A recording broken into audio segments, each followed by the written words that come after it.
It was budget day in the UK, a make or break moment for Prime Minister Keir Starmer.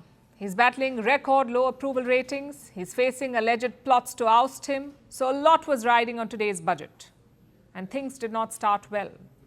The Budget Office accidentally uploaded the full budget before it was presented. Not exactly a good omen. As for policies, the big headline is this: the UK government is raising taxes once again, that too after promising not to raise taxes last year. So will this broken promise spell more trouble for Prime Minister Starmer? And what's his way out of this crisis? Our next report tells you. It was the worst possible start to Budget Day in the UK. Chancellor Rachel Reeves was ready with her iconic red case. But 40 minutes before her speech, something unprecedented happened. The UK's Budget Office accidentally released the full details online. The new taxes, the new forecasts, everything was uploaded ahead of schedule. What a way to start a make-or-break budget. Chancellor Reeves had a tough job at hand. On one hand, the pressures of a slowing economy. On the other, a sticky cost of living crisis. And looming over all of this, the need to keep the deficit in check. A lot of focus was on the tax policy.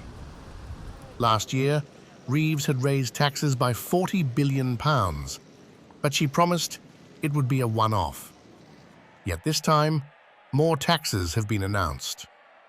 The latest budget will raise around £26 billion by 2030. It will take the UK's tax revenue to a record high.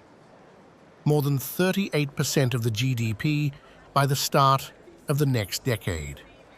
The Chancellor has frozen income tax thresholds for 3 years.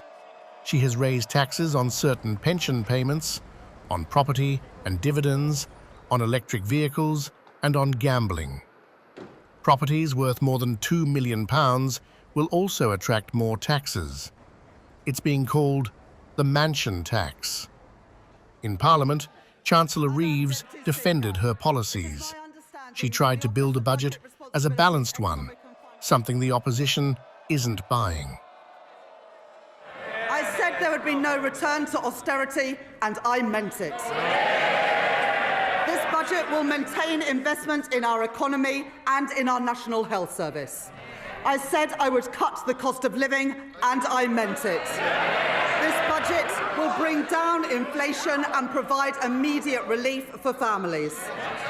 I said I would cut debt and borrowing, and I meant it. This budget comes at a tumultuous time for Keir Starmer's government. He rose to power in a landslide victory. But the honeymoon did not last long. Starmer has one of the worst approval ratings for British Prime Ministers. Recent polls showed that 8 in 10 Britons think their country is getting worse. Things got so bad that rumours of a plot began to swirl. A plot within his own Labour Party to oust him. Maybe that worry clouded his mind at the G20 meeting in South Africa, because out of nowhere, he nearly fell down. Hello. How are you? This week, he tried another stunt. Starmer visited a primary school where he accidentally triggered a viral dance move. It's a Gen Z trend called 6-7. As it turned out, the trend is banned in UK schools, so Starmer had to apologise. 6-7. Yeah. 6-7. Everybody. 6-7. Are you doing page 6-7? We're not over that yet. We're not over that. Still very much a thing. Starmer's turnaround lies in growth. This year promises to be okay for the UK. The country will end 2025 as the second fastest growing economy in the G7. But the forecasts are not good. In 2026, the UK was expected to grow by 1.9%. The new forecast is 1.4%. In 2027, the forecast is down from 1.8% to 1.5%. And here lies the problem. Starmer knows he must spend more on welfare. That's the only way to win back his disenchanted supporters. But for that, he needs to kickstart growth.